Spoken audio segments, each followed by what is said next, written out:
Bíblia completa em um ano, 81º dia. 1 Samuel 18. Depois que Davi terminou de falar com Saul, formou-se de imediato um forte laço de amizade entre ele e Jonatas, filho do rei, por causa do amor que Jonatas tinha por Davi. A partir daquele dia, Saul manteve Davi consigo e não o deixou voltar para a casa de seu pai. Jonatas assumiu um compromisso solene com Davi, pois o amava como a si mesmo. Para selar essa aliança, Jonatas tirou seu manto e o entregou a Davi, junto com sua armadura, sua espada, seu arco e seu cinturão. Davi cumpria com êxito todas as missões que Saul o encarregava. Então, Saul lhe deu uma posição de comando no exército, o que agradou tanto ao povo como aos oficiais de Saul. Quando o exército israelita regressou vitorioso, depois que Davi matou o gigante filisteu, mulheres de todas as cidades saíram ao encontro do rei Saul, cantavam e dançavam de alegria com tamborins e símbalos. Esta era a canção: Saul matou milhares e Davi dezenas de milhares. Saul ficou indignado com essas palavras. O que é isso? Disse ele. Atribuem a Davi dezenas de milhares e a mim apenas milhares? Só falta o declararem rei. Daquele momento em diante, Saul começou a olhar para Davi com suspeita.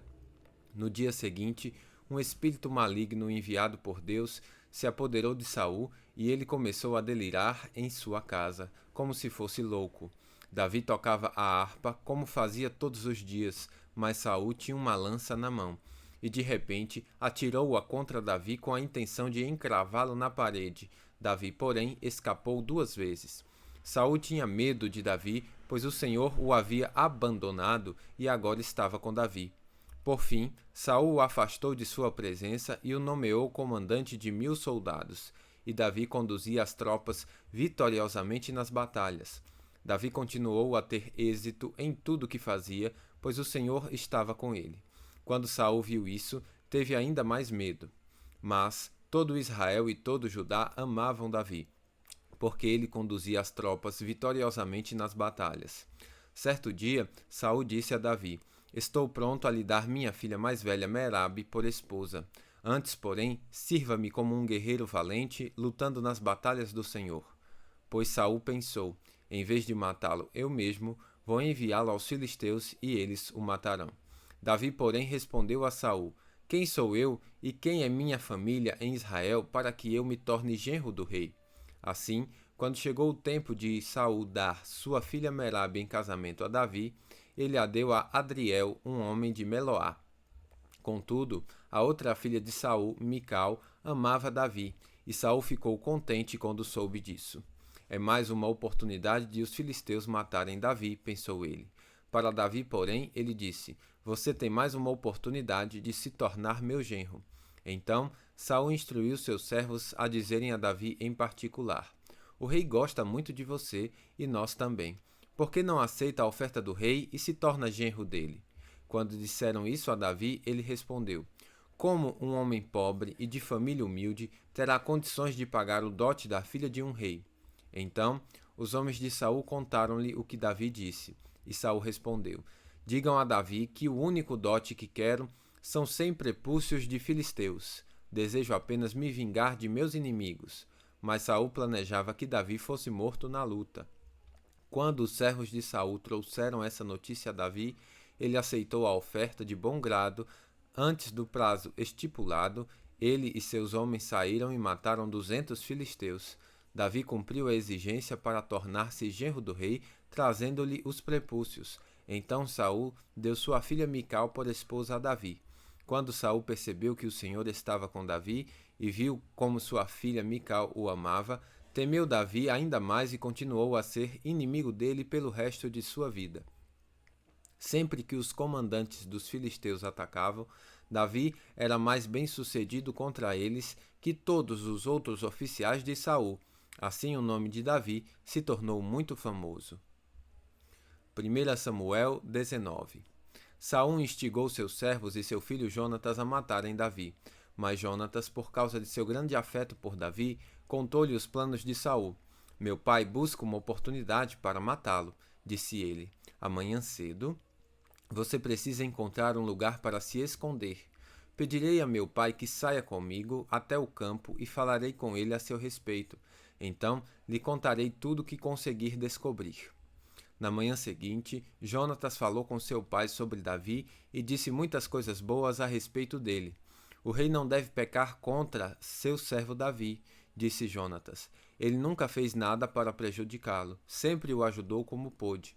O Senhor se esqueceu da ocasião em que ele arriscou a vida para matar um guerreiro filisteu, e assim o Senhor deu grande vitória a Israel? Certamente, o Senhor se alegrou naquela ocasião. Então por que pecar matando um homem inocente como Davi? Não há motivo algum para isso. Saul atendeu Jonatas e jurou: tão certo como o Senhor vive, Davi não será morto. Depois, Jonatas chamou Davi e contou-lhe o que havia acontecido. Em seguida, levou Davi até Saul e Davi voltou a servi-lo como antes. Houve guerra novamente e Davi conduziu as tropas contra os filisteus. Ele os atacou e os derrotou com tamanha fúria que eles bateram em retirada. Um dia, porém, quando Saul estava sentado em casa com uma lança na mão, outra vez o espírito maligno enviado pelo Senhor se apoderou dele enquanto Davi tocava sua harpa. Saul atirou a lança em sua direção, mas Davi se desviou e a lança encravou na parede. Naquela mesma noite, Davi fugiu e conseguiu escapar. Saul enviou soldados para vigiar a casa de Davi e matá-lo quando ele saísse na manhã seguinte. Mical, porém, esposa de Davi, o alertou: se você não fugir esta noite, pela manhã estará morto. Então ela o ajudou a descer por uma janela e ele correu e escapou. Em seguida, Mical pegou um ídolo do lar, colocou-o na cama, cobriu-o com um cobertor e pôs uma almofada de pelos de cabra na cabeceira.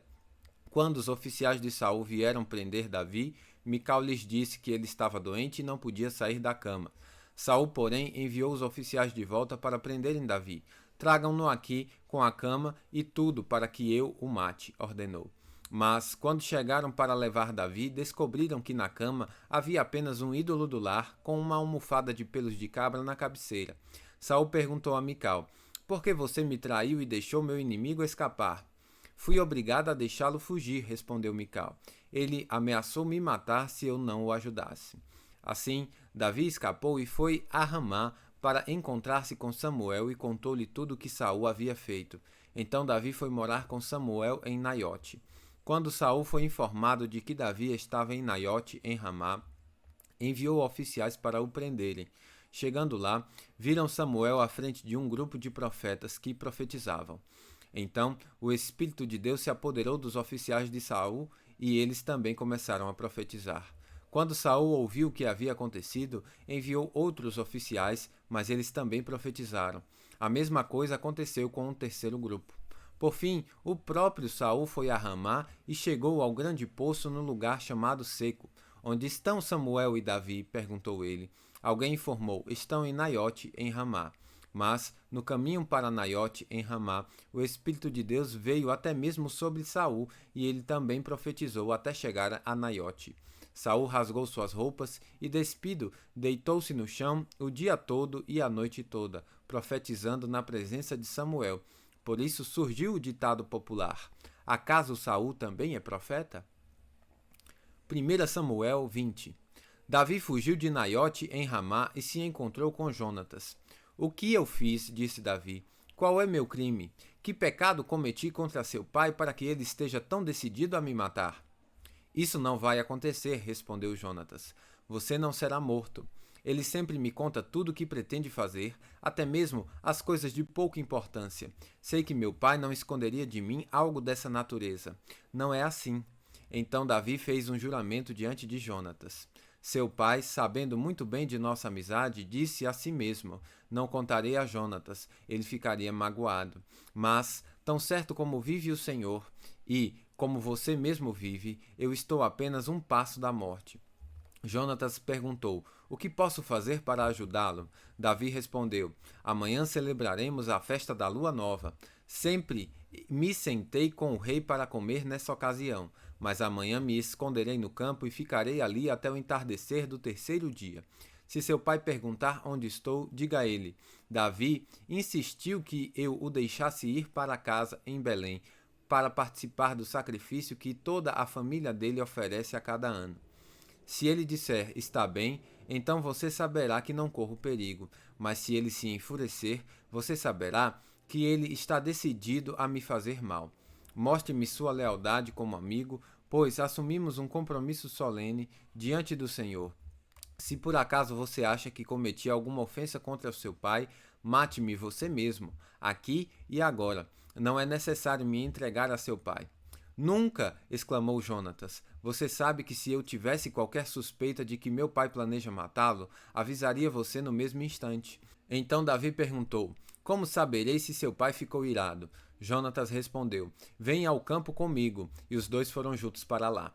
Então Jonatas disse a Davi: Prometo diante do Senhor, o Deus de Israel, que amanhã, ou no máximo depois de amanhã, a esta hora, conversarei com meu pai e avisarei você logo em seguida do que ele pensa a seu respeito. Se ele falar a seu respeito de modo favorável, informarei a você. Mas, se ele estiver irado e quiser matá-lo, que o Senhor me castigue severamente se eu não avisar a você, para que possa escapar em segurança. Que o Senhor esteja com você como esteve com meu pai, e que você me trate com o amor leal do Senhor enquanto eu viver. Mas, se eu morrer, trate minha família com esse amor leal, mesmo quando o Senhor eliminar da face da terra todos os seus inimigos. Então Jonatas assumiu um compromisso solene com Davi e sua descendência e disse: Que o Senhor destrua todos os inimigos de Davi. E Jonatas fez Davi reafirmar seu juramento de amizade, pois Jonatas o amava como a si mesmo. Então Jonatas disse: Amanhã celebraremos a festa da lua nova. Darão por sua falta quando virem que seu lugar à mesa está vazio. Depois de amanhã, ao entardecer, vá ao lugar onde você se escondeu antes e espere ali, junto à pedra de Ezel. Eu sairei e atirarei 3 flechas para o lado da pedra, como se atirasse num alvo. Então mandarei um ajudante trazer de volta as flechas. Se você me ouvir dizer a ele, as flechas estão deste lado, saberá, tão certo como vive o Senhor, que tudo está bem e que não há perigo algum. Mas, se eu disser a ele, vá mais para frente, as flechas estão adiante, significará que você deve partir de imediato, pois o Senhor o manda ir embora. E que o Senhor nos ajude a preservar para sempre o laço de amizade que existe entre nós. Então Davi se escondeu no campo, e quando começou a festa da lua nova, o rei sentou-se para comer. Ocupou seu lugar de costume, encostado à parede, com Jonatas sentado diante dele e Abner ao seu lado. O lugar de Davi, porém, ficou vazio. Saul não disse nada sobre isso naquele dia, pois pensou: deve ter acontecido algo que deixou Davi cerimonialmente impuro. Mas, quando o lugar de Davi ficou também vazio no dia seguinte, Saul perguntou a Jonatas: Por que o filho de Jessé não veio para a refeição nem ontem nem hoje? Jonatas respondeu: Davi me pediu com insistência para ir a Belém. Disse: Por favor, deixe-me ir, pois nossa família oferecerá um sacrifício na cidade. Meu irmão exigiu que eu estivesse presente, portanto peço que me deixe ir ver meus irmãos. Por isso ele não está aqui à mesa do rei. Saul se enfureceu com Jonatas e disse: Seu traidor, filho de uma prostituta, pensa que eu não sei que você quer que ele seja rei para sua própria vergonha e de sua mãe? Enquanto esse filho de Jessé viver, você jamais será rei. Agora vá buscá-lo para que eu o mate. Por que ele deve morrer? Perguntou Jonatas a seu pai. O que ele fez? Então Saul atirou sua lança contra Jonatas com a intenção de matá-lo. Assim, Jonatas viu que seu pai estava mesmo decidido a matar Davi. Enfurecido, Jonatas levantou-se da mesa e, durante o segundo dia da festa, recusou-se a comer, frustrado pelo modo como seu pai havia desonrado Davi publicamente. Na manhã seguinte, como combinado, Jonatas foi ao campo e levou consigo um ajudante para apanhar as flechas. Disse ao ajudante: Comece a correr para que possa encontrar as flechas quando eu as atirar. O ajudante correu e Jonatas atirou uma flecha para além dele. Quando o ajudante estava quase chegando ao lugar onde a flecha havia caído, Jonatas gritou: A flecha está mais à frente. Rápido, não fique aí parado. Então o ajudante apanhou a flecha e correu de volta para seu senhor. O ajudante não suspeitava de nada. Apenas Jonatas e Davi entenderam o sinal. Então Jonatas entregou o arco e as flechas ao ajudante e ordenou que os levasse de volta à cidade. Assim que o ajudante foi embora, Davi saiu de seu esconderijo no lado sul da pedra de Ezel. Davi se curvou diante de Jonatas 3 vezes com o rosto em terra, e, quando se beijaram e se despediram, ambos choravam, especialmente Davi. Por fim, Jonatas disse a Davi: Vá em paz, pois juramos lealdade um ao outro em nome do Senhor. Que o Senhor nos ajude a preservar para sempre o forte laço de amizade entre nós e entre nossos descendentes. Então, Davi partiu e Jonatas voltou à cidade. Bíblia completa em um ano, final do 81º dia.